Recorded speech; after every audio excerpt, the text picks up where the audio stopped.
Confidence. Everyone wants it. Few truly understand it. Most people mistake confidence for noise, the loudest voice in the room, the firm handshake that squeezes harder than it needs to, the smirk that hides insecurity more than it reveals strength. But that's not confidence. That's theater. An imitation of control built on the fear of being seen as weak. The truly confident don't need to perform. They don't need to convince you. Their power is quiet, deliberate, and unnervingly stable. It's the kind of presence that unsettles everyone else. You can feel it before they even speak. They move slowly, talk little, and never seem rushed. Their calmness isn't passivity, it's precision. And this Machiavelli understood better than most. To him, power was never about who shouted the loudest or struck first. It was about who could remain unshaken when everyone else trembled. The prince who could keep his face unreadable while his enemies panicked. That was the man who ruled not just through force, but through perception. In The Prince, Machiavelli doesn't describe confidence as arrogance or bravado. He describes it as self-command, the ability to remain composed when fortune shifts, to project stability even when chaos erupts behind closed doors. Because people don't follow the strongest man. They follow the man who looks most certain. The difference is subtle, but absolute. Power isn't just about control over others. It begins with control over oneself. When you master that, when you can stand in the storm and make the world believe you are untouched by its winds, you don't just appear powerful. You become the standard others measure power by.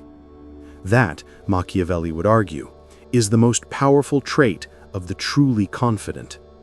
The calm that hides the storm, the silence that commands the room, the mask that never cracks, because beneath it lies someone who has mastered not just appearance, but emotion, timing, and fear. And yet, this isn't the confidence the modern world teaches. Today we equate confidence with expression, speaking up, standing tall, posting loudly. We confuse visibility with authority. But Machiavelli's world was far closer to truth. Those who rule are rarely the ones you hear first. They're the ones who watch the longest. Confidence, to Machiavelli, is strategy disguised as serenity. It's patience weaponized. It's restraint masquerading as indifference. It's the invisible pressure that makes others move first. And once you learn it, once you understand how to embody this quiet dominance, you stop chasing validation. You stop explaining yourself. You stop reacting to the world. You become the gravitational center. You become the one who defines the pace, the tone, the temperature of every interaction. True confidence doesn't roar. It doesn't chase applause. It doesn't argue for respect. It stands still and lets respect come crawling toward it. Machiavelli would call it a form of calculated illusion, the mastery of perception so complete that even uncertainty bends around your composure. When others expect fire, you give them ice. When they expect fear, you give them silence. When they expect weakness, you give them nothing at all. And in that nothing, they see everything. They see a force that cannot be read, cannot be provoked, and cannot be controlled. That is confidence, not noise, not performance, not arrogance, but stillness turned into power. In the game of power, emotion is the first betrayal. The moment you reveal what you feel, you surrender control. Machiavelli knew this centuries before psychology gave it a name. He understood that people don't just react to what you do, they react to how you appear while doing it. To appear calm when others panic, to appear assured when others doubt, to appear unbothered when others attack. This was not mere composure to him. It was the mask of control. And make no mistake, it is a mask, not because it is fake, but because it is chosen. A mask worn not to deceive, but to rule. Every ruler, every general, every leader Machiavelli admired had mastered this art of emotional disguise. They were not cold by nature, they were deliberate in their stillness, because they knew that panic is contagious, but so is calm. When a leader stays composed amid disaster, followers take that stillness as truth. They believe everything is under control, even when it isn't. And belief, Machiavelli taught, is more powerful than fact. If people believe you are in control, they will behave as if you are. If they believe you are unshakable, they will seek your guidance. And if they believe you are invincible, they will obey you, even in your silence. This is not magic. It is psychology, the theater of perception. The mask of control works because most people crave certainty. They need someone to absorb their fear. They need a figure who looks like they have answers, even when none exist. The confident man provides this illusion. He becomes the calm eye of the storm, a point of stability in a spinning world. Machiavelli would say, "It is better to be feared than loved, if you cannot be both." But he never meant the crude kind of fear, built from shouting or cruelty. He meant the quiet fear, the kind that grows in the mind of those who cannot read you, the fear of the unknown. When you wear the mask of control, you become unreadable, and what people cannot read, they begin to imagine. They fill the silence with their own doubts, their own insecurities, their own interpretations. Your calm becomes their mirror, reflecting every hidden weakness they carry. That's why nonchalance, the trait of the truly confident, is so unsettling. It exposes others by doing nothing. It forces them to confront themselves while you remain a mystery.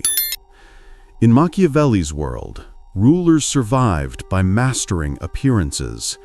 He wrote that a prince must appear merciful, faithful, humane, sincere, and religious, but only appear so, because what matters is not truth, but the effect truth creates. And in that single word, appear, lies the entire strategy of the confident. You don't need to be fearless.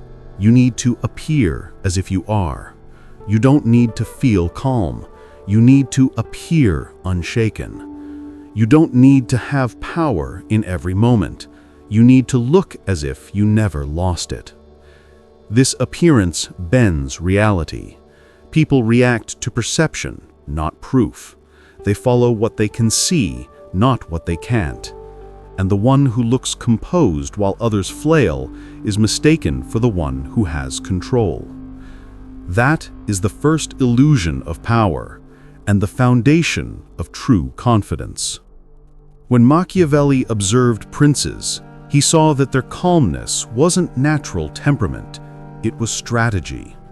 They trained their faces to remain motionless as betrayal unfolded before them. They listened as allies whispered lies and enemies plotted openly, and still they smiled. Not because they were at peace, but because they were patient. To react was to reveal weakness. To stay still was to rule the room. And that's what the mask of control is really about. It's not about hiding emotion for vanity's sake. It's about weaponizing restraint, turning the absence of reaction into a message. You cannot shake me. You cannot reach me. You cannot move me until I decide to move. Most people cannot handle silence. They rush to fill it, to prove something, to control the space. But the confident man, the Machiavellian mind, knows that silence is not emptiness, it's leverage. Every pause unsettles the impatient. Every unbroken expression turns attention toward you. Every unanswered insult starves the aggressor. The mask of control is a silent battlefield, and those who speak first lose first. But this mask must be worn with intelligence. If you wear it too tightly, you become stone, admired but unapproachable. If you wear it too loosely, you become transparent, predictable, and weak. The art lies in balance. To appear calm, but never detached. To appear stable, but never passive. To project control without killing vitality. That balance, that exact measure between distance and presence, is the signature of true confidence. Because confidence is not just what others see in you, it's what you can control within yourself. Your impulses, your tone, your tempo, your face, your heartbeat when the world is falling apart. Machiavelli would remind you, the wise man does at once what the fool does finally. Meaning, control is not slowness, it is timing. You act, but only when your action cannot be undone. You speak, but only when silence has already weakened your opposition. You strike, but only when patience has made your victory inevitable. This is not serenity, this is strategy. The calmness of a man who already saw every possible outcome and chose not to flinch at any of them. And that is the essence of the mask of control. A face that reveals nothing because the mind behind it already knows everything it needs to. And in that stillness, you stop being part of the chaos. You become the force that defines it. Silence. Most people fear it. They rush to fill it with sound, movement, or words, believing that stillness is awkwardness, that speech equals strength. But Machiavelli saw silence differently. To him, silence was not emptiness, it was design. A deliberate structure built to draw others in, to expose their impulses while you guard your own. Silence, when used correctly, is architecture, the invisible scaffolding that holds power upright. Think about it. The loud man reveals his hand with every word. The emotional one gives away his fear through tone. The restless one betrays his weakness through movement. But the silent one? He forces others to guess, to interpret, to project their own insecurities into the quiet.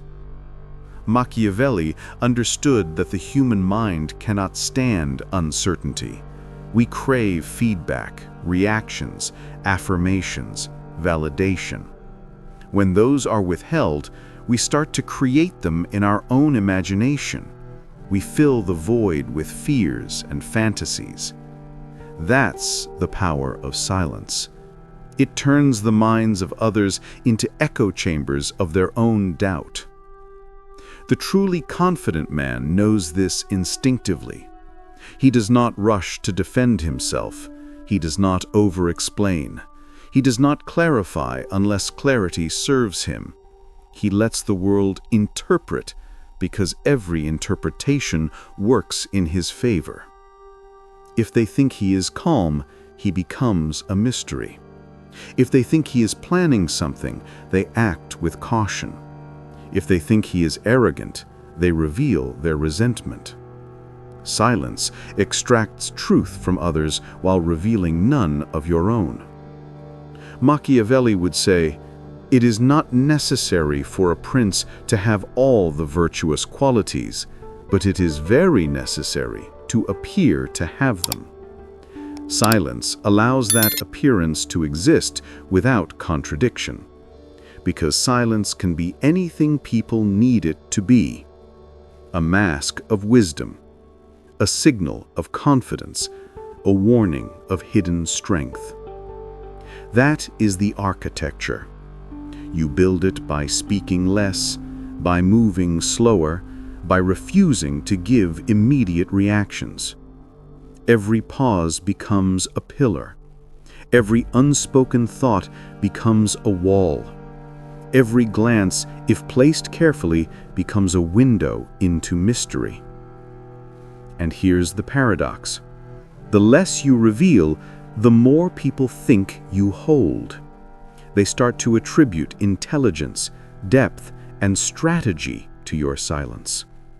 Even if your mind is still deciding, their imagination fills the blanks in your favor. That's how emperors ruled courts of vipers, how generals commanded armies without shouting, how negotiators bent entire deals in their direction with a single raised eyebrow. They mastered the architecture of silence. You can see this dynamic in every room, even today. The one who waits to speak commands attention. The one who answers slowly commands respect. The one who reacts least commands the tone. It's not because they have more information, it's because they have more control. Silence is not withdrawal, it's positioning. You are stepping back, not to retreat, but to observe from higher ground. From there, you see everything the frantic cannot. Machiavelli often wrote about the concept of virtue, a ruler's ability to shape his fate through adaptability, timing, and will. Silence is part of that virtue. It allows you to control the tempo of interaction, to make others move first, to test their intentions without revealing yours. When someone tries to provoke you, your silence denies them fuel. When someone flatters you, your silence makes them try harder. When someone challenges you, your silence makes them question their own standing. It's a form of dominance that needs no display. You do not win by overpowering. You win by allowing others to overpower themselves. Machiavelli would tell you that the strongest fortress is not one made of stone or soldiers. It's the one built in the minds of your subjects. When they begin to fear your calmness, to wonder what you're thinking, to hesitate before acting against you, you have already won. That is psychological architecture. But silence requires discipline. The untrained confuse it with avoidance. They go quiet out of fear, not control. They withdraw because they are unsure, not because they are strategic. True silence, the Machiavellian silence, is different. It's charged. It hums with unspoken authority. It's the pause before thunder, the stillness before a blade moves. Every moment you withhold a reaction, you build tension. And in that tension, others reveal themselves. They fill the air you left empty. And in doing so, they expose their motives, their desires, their fears. You learn without asking. You dominate without declaring. This is why truly confident people often seem intimidating without trying. They aren't performing power, they're containing it. They're building invisible walls around themselves, walls made of restraint, timing, and emotional clarity. You feel the weight of their silence because it forces you inward, makes you conscious of your own words, your own tone, your own uncertainty. That's what Machiavelli meant when he said perception shapes reality. Because in the architecture of silence, what others perceive becomes their truth. The confident man's silence says, "I will speak when I decide the world is ready to listen." And that single statement, unspoken yet undeniable, turns presence into command. But here's the subtle genius of it. Silence is not the absence of power. It's its highest expression. When you can dominate without words, you've reached the level where influence becomes instinctive. Machiavelli would have admired that, because he knew that kings, popes, and generals who ruled without raising their voice were the ones whose power outlived their reigns. To master silence is to master tempo. To master tempo is to master perception. And to master perception is to master power itself. So train your silence, guard it, build it, not as emptiness, but as architecture. Because in a world that worships noise, silence has become the loudest statement of all. Composure is not the absence of emotion. It is the command of emotion. The ability to decide what the world sees and what remains locked behind your calm exterior. Machiavelli saw this as the highest discipline of power. Because while fortune governs the world, chance, chaos, betrayal, uncertainty, the man who can remain composed under fortune's cruelty stands apart from the masses enslaved by it. He wrote, "Fortune is a woman, and it is necessary to beat and coerce her." But that line, often misunderstood, was not about violence. It was about mastery. He meant that fortune favors the man who does not collapse in her storms, who does not beg for her favor, who stands unmoved while she tests his resolve. That is composure. It's not softness, it's steel. It's the quiet declaration that chaos will not dictate your state of mind. Most people live in reaction. They are tossed around by moods, by others' words, by headlines, by opinions, by fear. Their confidence rises and falls with the approval of others. They seek stability in the outside world, never realizing that the world is designed to keep them unstable. The truly confident man, however, does the opposite. He turns inward. He builds a fortress inside his own mind. No matter the circumstance, victory or defeat, praise or insult, gain or loss, his expression barely changes. Not because he feels nothing, but because he has learned to feel selectively. That's the psychology of composure. Not emotional numbness, but emotional precision. Every feeling, every reaction, every word is a choice, not a reflex. You decide when anger serves a purpose. You decide when sympathy has strategic value. You decide when to reveal satisfaction or when to hide it behind stillness. Machiavelli would call this the art of the mask, because he knew that emotion, when exposed, becomes a tool others can use against you. The one who knows what makes you react already controls you. So the confident man withholds reaction. He watches. He listens. He lets others burn through their emotions first. And when they're exhausted, he speaks one sentence, and that sentence carries the weight of command. This composure has a psychological ripple. It creates an imbalance, a quiet tension that changes the behavior of everyone around you. The first effect is self-doubt. When someone cannot provoke you, they begin to question their own power.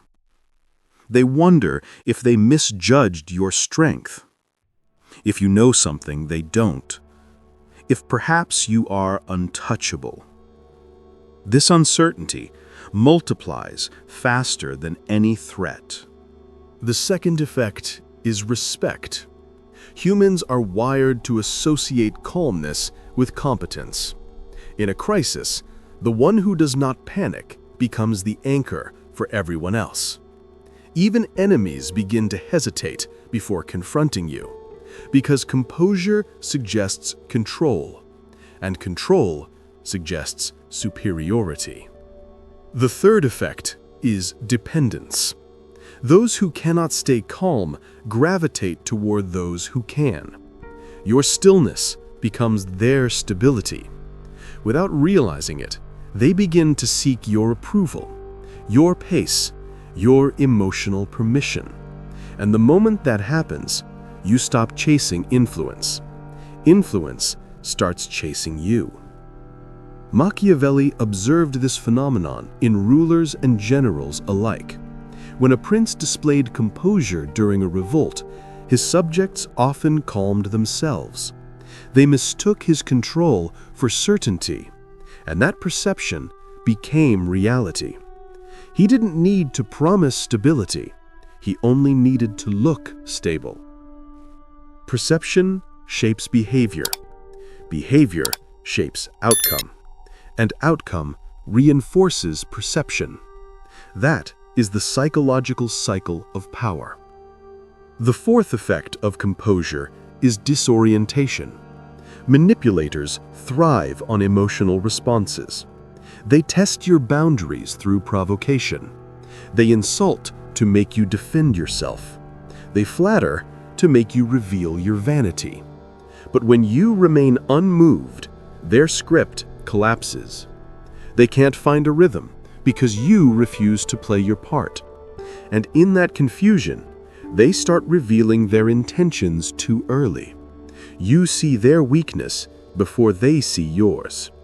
That's when composure turns from shield to sword. Your silence and restraint begin to slice through their defenses without a single word spoken. The fifth effect is aura. The more you practice composure, the more people start attributing power to you. Even when you do nothing, they assume purpose behind your stillness. They start to whisper about your motives, wondering what you're planning, what you're capable of. This mystery grows into myth. And myth, Machiavelli knew, is often more powerful than truth. This is how confidence evolves into legend. You stop existing as a person in others' minds. You become an idea of control, patience, and depth that people admire, fear, or desire, but never fully understand. However, composure is not something you pretend. It must be trained like a muscle, because the world will test it. People will test it. They will provoke you just to see if you are as calm as you look, and the moment you break, the illusion collapses. Machiavelli warned that power without perception is useless, and perception without consistency is fragile. To master composure, you must build it layer by layer: self-awareness, emotional detachment, timing, and restraint. The process is brutal. It means resisting the urge to explain yourself when accused. It means staying silent when mocked. It means watching opportunities pass just to prove to yourself that you can wait for a better one. It means delaying gratification and trusting that patience multiplies reward. Composure is not natural. It is earned one unreacted moment at a time. And once you possess it, you'll notice something strange. The world begins to slow down. You start seeing the moves behind people's words. You recognize manipulation before it lands. You detect fear beneath arrogance, desperation behind anger. Because when your emotions no longer cloud your vision, you begin to see others' emotions clearly. That is the hidden reward of composure. Clarity. And clarity, Machiavelli would tell you, is what separates the ruler from the ruled. When you no longer react to the world, you begin to shape it. Your stillness becomes gravity, pulling others into your rhythm. They adapt to you. They speak softer, move slower, as if subconsciously aware that they are standing before someone who is not bound by their tempo. That is the psychology of composure, to make the world bend without visible force, to make others yield, not to fear of punishment, but to fear of your silence. True confidence, then, is not the absence of fear or emotion. It is the ability to carry both without showing either. Because when you can look into chaos and your pulse does not change, the world begins to mistake you for something more than human. It begins to treat you like a law of nature, unshakable, inevitable, the silent constant in a universe of noise. That, Machiavelli would say, is when confidence stops being personality and becomes power. Nonchalance is a weapon, but like any weapon, it can turn on the one who wields it. Powerful in the right hands, fatal in the wrong ones. The danger begins when the mask becomes the man, when control turns to coldness, and confidence mutates into arrogance disguised as calm. The untrained think composure is an emotionless face. The wise know it's a face that chooses its emotions. Machiavelli warned that the appearance of strength must never replace true strength. A ruler who looks composed but lacks substance will crumble the moment the world stops believing in his illusion. He becomes a statue, polished on the outside, hollow within. And when the storm comes, statues shatter first. True control is fluid. It adapts, bends, and survives. It is not paralysis disguised as patience.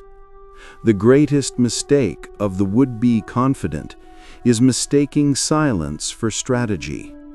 They freeze when they should move, withdraw when they should strike, and tell themselves it's composure when in truth it's fear. Machiavelli would call this the tragedy of imitation, men trying to look powerful before they have learned to be powerful. They copy the outer form, the stillness, the indifference, without understanding the pulse of calculation behind it. They forget that the calm of the lion is not peace, it's the pause before the hunt. Another danger lies in indifference. If you practice detachment long enough, you may start believing that nothing matters. You stop feeling victories. You stop noticing defeats. You confuse apathy for control. But apathy is not power. It's the death of it. Because power depends on awareness, and the man who feels nothing sees nothing coming. Even the great princes of history who mastered nonchalance, the ones who smiled through the trail and ruled through fear, understood when to drop the mask. They knew when to rage, when to weep, when to inspire. Because control without connection breeds revolt. The soldier will not die for a king who looks like he wouldn't bleed for anyone. Your composure should protect you, not isolate you. Use it to read others, not to forget them. Be unreadable, but never unreachable. In politics, coldness commands respect. In human life, it invites rebellion. Another peril of mastery is the silent enemy it breeds. To appear untouchable is to awaken envy in those who cannot reach your height. They will not confront you openly. They will whisper. They will wait. And when they find a crack in your mask, they will strike with everything they have stored in silence. Machiavelli wrote that a ruler must balance fear and love. Too much of one destroys the other. The same balance exists in confidence. Too much distance and people stop admiring you. They start resenting you. The goal is not to be untouchable. The goal is to be in control. Untouchable things are worshipped for a while, and then they are destroyed. The final danger is believing your own myth, wearing the mask for so long that you forget it's a mask. You stop reading the room, you stop adapting, you stop learning. You begin to think your calm is invincibility. But even calm must evolve. Even control must breathe. Remember this, the mask is a tool, not an identity. The stillness you project is a performance of strength, not its source. Take it off when the moment requires. Reveal humanity where trust is earned. Because power without humanity becomes tyranny, and tyranny always ends the same way, surrounded by silence, but utterly alone within it. Nonchalance, at its peak, is elegance. It's knowing that your emotions serve you, not the other way around. It's staying grounded while the ground shifts beneath you. But the moment you start performing it for yourself, the moment you believe your calm makes you superior, you've lost. You are no longer in control. You're simply acting calm while the game moves on without you. So stay unreadable, but never unresponsive. Stay composed, but never inert. Stay detached, but never blind. Because power is not about silence, it's about deciding when to speak. Confidence is not the absence of emotion, it's the command of it. And nonchalance, the crown jewel of the truly confident, is not about pretending you don't care. It's about knowing exactly what's worth caring for. In the end, the most powerful trait of the truly confident is not charm, not dominance, not certainty. It is stillness, the ability to hold your ground while the world trembles, the discipline to choose your response when others lose theirs, the quiet mastery that makes noise irrelevant. Machiavelli would call it the art of appearing unshaken. A mask, yes, but one forged from understanding, not vanity. True confidence is the storm contained. It is silence sharpened into command. The world follows those who do not flinch. And when you learn to stand in that stillness, to master yourself as completely as the prince masters his kingdom, you will never need to demand power. Power will come to you.